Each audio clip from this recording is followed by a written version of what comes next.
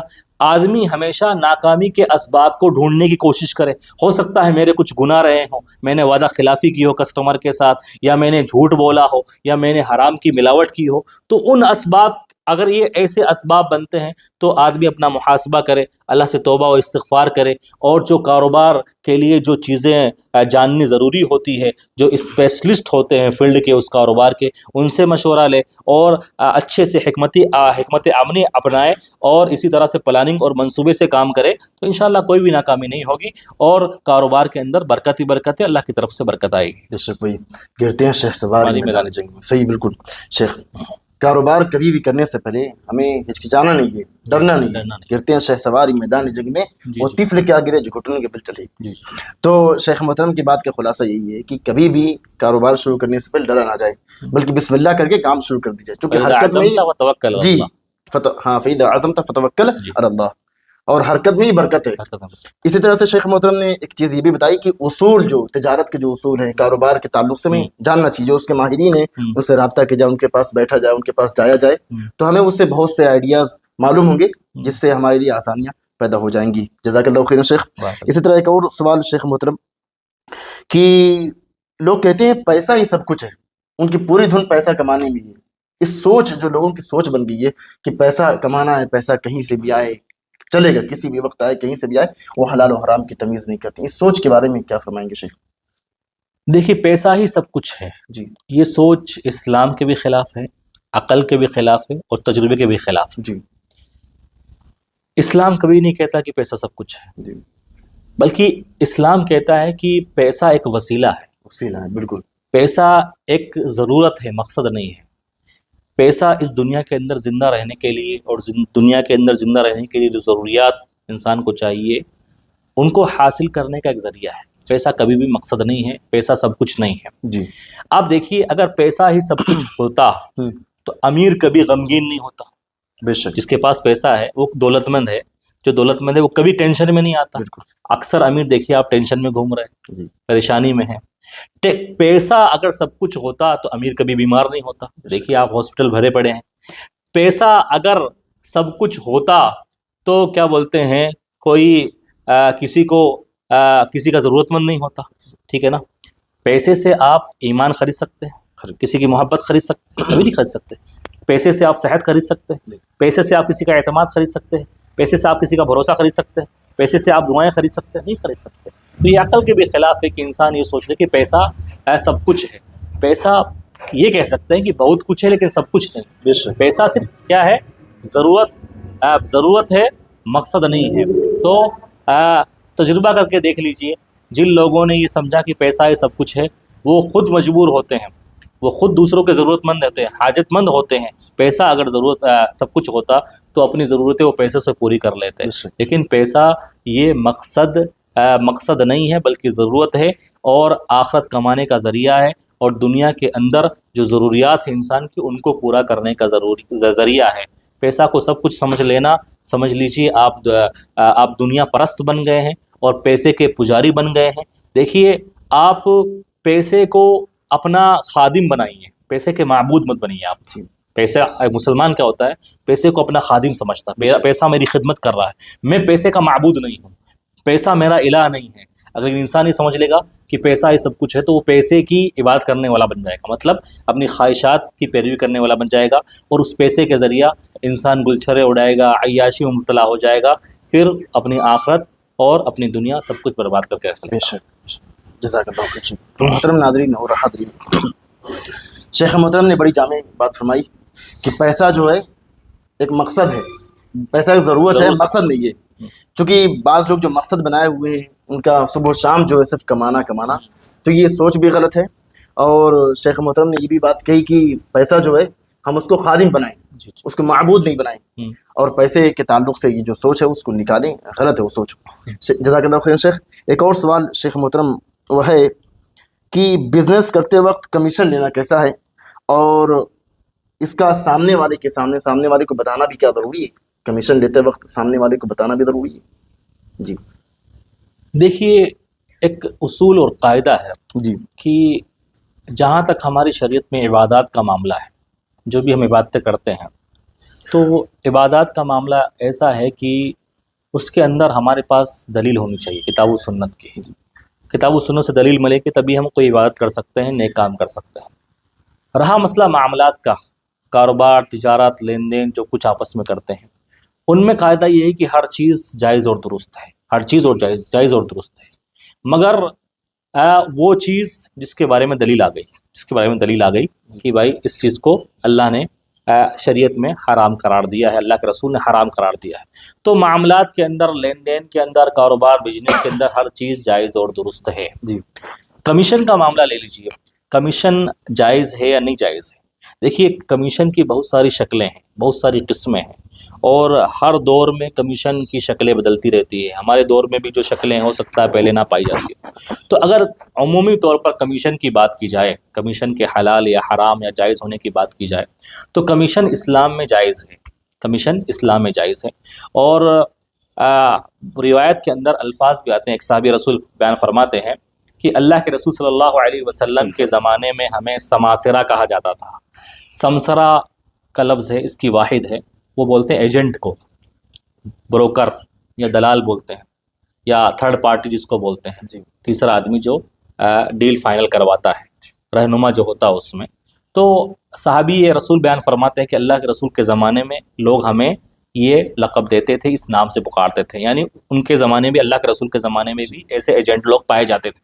اور امام بخاری نے باب بھی قائم کیا، اپنی صحیح بخاری کے اندر چیپٹر قائم کیا ہے، باب فی اجری السمسرتی، کہ یہ باب ہے ایجنٹ کے اجرت کے بارے میں. جی تو عمومی طور پر یہ بات پتہ چلی کہ ایجنٹ بننا، کمیشن لینا، بروکر بننا، دلال بننا، یہ عمومی اعتبار سے جائز اور درست ہے. اب اس کی بہت ساری شکلیں آج رائج ہیں. تو الگ الگ شکل کا الگ الگ حکم نکلے گا.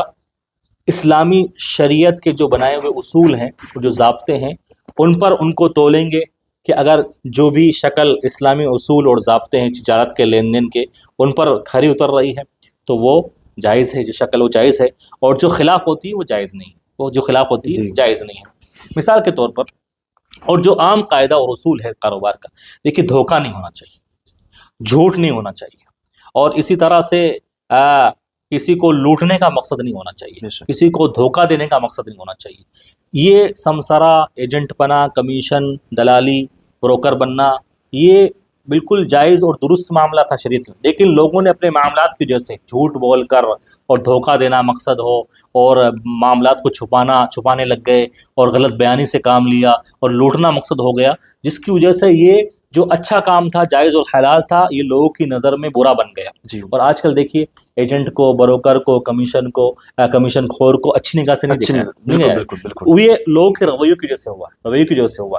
تو بعض معاملات ایسے ہیں کہ جن میں، بعض شکلیں ایسی ہیں کہ جن میں کمیشن لینا جائز اور درست ہے. مثال کے طور پر اس کی مثال دیتے ہیں ہم آپ کو کہ میرا گھر ہے، کوئی فلیٹ ہے، میں آپ سے بولوں شیخ صاحب مجھے اس گھر کو آپ بکوا دیجیے 2 لاکھ روپے میں.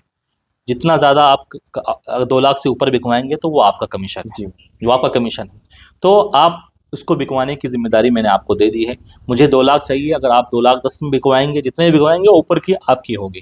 اب آپ سے کوئی بھی لینے آیا خریدار، تو آپ اس کو 2 لاکھ 10 میں بیچ دیے، 10,000 میں نے آپ کو دے دی. حالانکہ جمہور علماء کرام اس طرف گئے ہیں اس معاملے میں بھی کہ یہ جائز اور درست نہیں ہے. کیونکہ اس میں جو آپ بروکر کو جو 10,000 روپے دے رہے ہیں، جو اس کو مل رہا ہے، یہ آیا اس کو اجرت دے رہے ہیں، اس کی اجرت دے رہے ہیں، یا مثال کے طور پر آپ کیا بولتے ہیں، اسے وکیل بنا دیا آپ نے،